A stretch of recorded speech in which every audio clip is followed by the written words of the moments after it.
Persona 5 The Phantom X's story has been very interesting recently. The Shimotsuna arc has been absolutely insane. It's been on my mind a lot, so I decided to make a video on it. A small disclaimer though, this video will contain massive spoilers for P5X's story, so if you haven't played it yet or if you're a global player, you've been warned. Also spoilers for most mainline Persona games since I may or may not bring them up. So what will I be discussing today? Well, I want to cover stuff from the Shimotsuna arc so far. I want to talk about who I think activated the Metaverse Navigator in Kokatsu. I also want to discuss what I believe Aran Hirai is up to since there seems to be something more to her. Anyways, let's get into it by talking about what happened in Kokatsu. Well, after a disagreement with Shimotsuna, Wonder Squad goes back inside of Kokatsu to discuss their plan to take on Shimotsuna's palace. Shoki is also there, but he's just there to call his parents since Shimotsuna threatened to write a slanderous article about them. Suddenly, someone activates the Metaverse Navigator and now everyone is in Mementos, including Ikanami. Everyone in Wonder Squad denies they activated the Metaverse. Same with Shoki.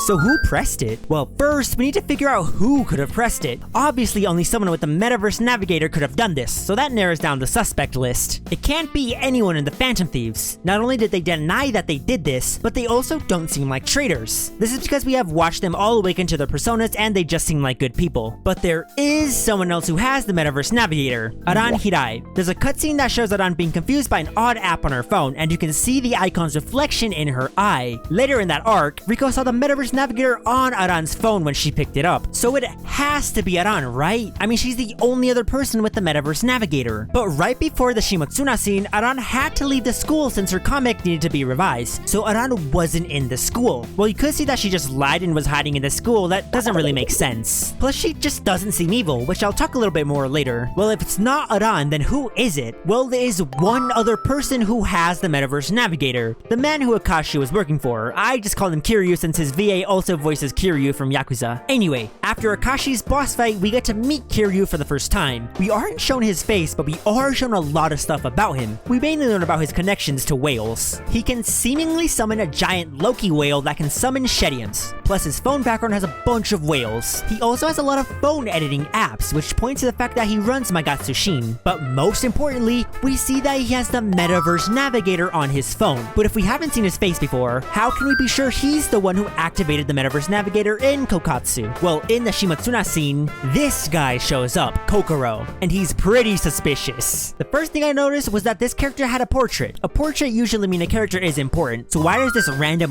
one-off character have a portrait? Someone like Ikanami's mom doesn't even have one, but he gets one. It's really odd. Also, he has tons of whales on his clothes, and whales are heavily associated with Kiryu. Like, they aren't even being subtle with this. I've also seen many reports that Kokoro and the whale guy share the same VA. While they do sound somewhat similar, I can't really confirm this. But once Kokoro hears that Ikanami doesn't want to accept Shimotsuna's deal, he walks into Kokatsu. So if this guy really is Kiryu, then he would have been in the perfect spot to activate the Metaverse Navigator. To me, Kokoro being the one who activated the Meta Nav just makes so much sense. Persona games usually leave small hints to endgame content in the early game. This could just be another example of that. It's also the fact that he's the only character who could have done it, since Aran was in Kokatsu and the Phantom Thieves didn't activate it either. I was editing and I remembered this, so I quickly want to put this in here. A Shedium was chasing the gang through Mementos, and those only spawn when Kiryu uses his whale powers. So yeah, I 100% think Kokoro is Kiryu. It's almost like Kiryu chased the gang into Shimotsuna's palace because he wanted Shoki to awaken. So I'm very interested about his motives, but we'll probably have to wait a little to learn those. Well, if Aran wasn't the one who activated the Metaverse Navigator, then what is she up to? That's what I'm going to discuss now. This part of the video is going to be more like a discussion than a theory, but let's get into it. So before 4.2.1, we didn't really know much about Aran other than that she had the Metaverse Navigator, but 4.2.1 gave us a lot of Aran content. The first thing I want to talk about is why I don't think she's evil. Before 4.2.1, I thought she was evil because she wasn't telling the Phantom Thieves about the Metaverse Navigator that was on her phone. It seems really suspicious to hide this in my opinion, but in the 4.2.1 story, there's a scene that I think gives Aran a lot of credibility. Right after Ikanami denies Shimotsuna's request to join Beautiful High, the squad starts to talk about their phantom thievery for some reason. This is when Motoha straight up talks about the cognitive world, but this phrase confuses Aran. If Aran was using the Metaverse Navigator behind the Phantom Thieves' backs, this phrase shouldn't have phased her. Plus, if she was evil, I feel like this would have been the perfect place to foreshadow this. The writers could have made Aran ignore the phrase, the cognitive world, to show that she already has experience with it. Kind of like that scene in Persona 4, where Naoto reads Namachama's diary and Adachi says, well, that settles it. This scene foreshadowed the fact that Adachi already knew about the other kidnappings in Inaba, and it pointed to him being an antagonist in the story. Also, in that scene where Aran is in Mementos, which I will talk about more later, you can see that she's in her regular clothes. If she already had experience with the metaverse, she would already have her Phantom Thief attire because she would have a persona. So to me, it seems like she isn't a traitor. If she was working for someone, it would make more sense if she already had a persona so that she could betray the Phantom Thieves in the future. Kind of like Akechi, who already had a persona prior to meeting the Phantom Thieves. Well anyway, the next thing I want to talk about is these weird headaches that Aran has. In the story, there are two instances where Aran experiences these headaches. Once during practice, and again in the family diner, and there are two main things I noticed about these scenes. The first thing I noticed was the context in which these headaches occurred. During the first one, Ikonami was talking about how he stopped lying to himself. Aran starts to think about lying to herself, and then she gets a headache. In the family diner, Wonder asks Aran why she's so interested in the Phantom Thieves, but Wonder keeps insisting that Aran tells him the real reason she's interested. After some thought, Aran has another one of these headaches. So at least to me, it seems like Aran gets these headaches whenever she tries to think about the truth, like what she's truly after. It's almost like someone is trying to stop Aran from thinking about something. While playing the story, I also thought to myself, that glitchy effect looks really familiar. So I decided to dig around and find out what it was that reminded me of this effect. That's when I remembered this scene.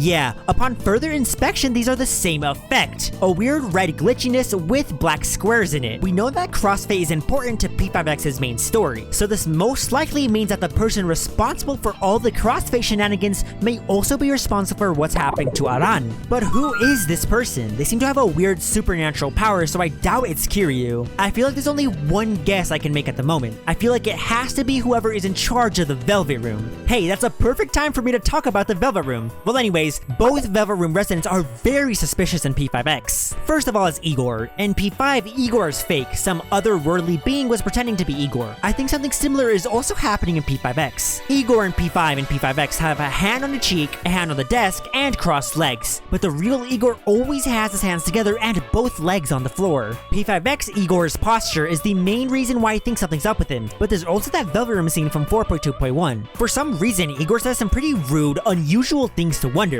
He gives off a lot of Yaldabaoth vibes as he mentions stuff like ruin and even blames Wonder for dragging his friends into his mess. But Merope actually stands up for Wonder here, which causes Igor to respond in a very odd way, a way that's not very Igor-like. Not only that, but Wonder is not given a key at the beginning of P5X, which is a very bad sign since most Persona protagonists are given a key very early into the game. But I also feel like Merope isn't what she says she is. Persona players with a very keen eye would notice a lot of things wrong with her design. First, her eyes are not yellow like all the other Velvet Room attendants. Second, her name doesn't come from the Frankenstein novel. Merope is also responsible for the creation of Phantom Idols. Phantom Idols are a brand new concept when it comes to Persona, so I find it very suspicious that Merope is the only one who understands them well enough to create them. But I don't actually think Merope is evil. During her social link, we get to learn a lot about her personality. She genuinely seems like a nice person. It's kind of hard to think someone like Merope would be plotting against Wonder. During the Velvet Room scene in 4.2.1, Merope even stands up for Wonder, so I feel like it's obvious that she isn't evil, so what's really going on with her? I don't really have an answer, but a crazy ass scenario played out in my head and I want to talk about it really quickly.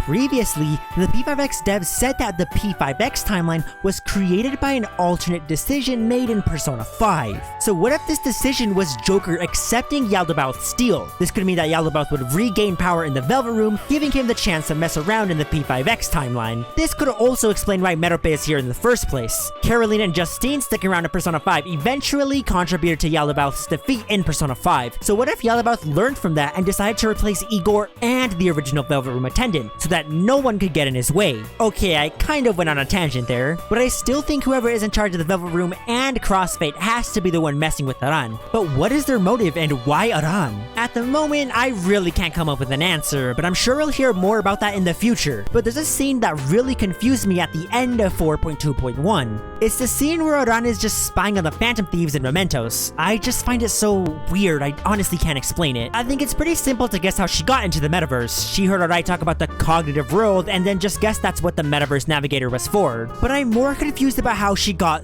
there. Like, how is she not being attacked by shadows, and how did Wind not detect her? I also think the text box stands out. Like, we didn't need the text box, it just feels kind of random, but they chose to show it. But what's its significance? I think it's this. They put question marks in the text box as if we don't know it's Aran. But what if it isn't her? I've mentioned how it seems like those glitchy headaches may be from someone preventing Aran from thinking about certain things. But what if this person can also control Aran and is using her to spy on the Phantom Thieves as like kind of a sleeper agent spy? Okay, that was a joke, but I still wanted to talk about this scene because it's so confusing to me. But still, could you imagine if Aran is some sort of sleeper agent? That would literally be the funniest thing ever. Okay, well that's all I wanted to talk about today. I thought I had a plan for what I was going to talk about in this video, but then I just sort of ended up rambling about random stuff in the story. I'm really sorry. Look, I just wanted to talk about the story for such a long time, so I really couldn't help myself. But I want to hear your thoughts on the story. Can you guys help answer some of my questions? The story is such an interesting thing to me, so I'd love to hear your guys' thoughts on it too. Well, that's all I got to talk about today, so thanks for watching. Bye!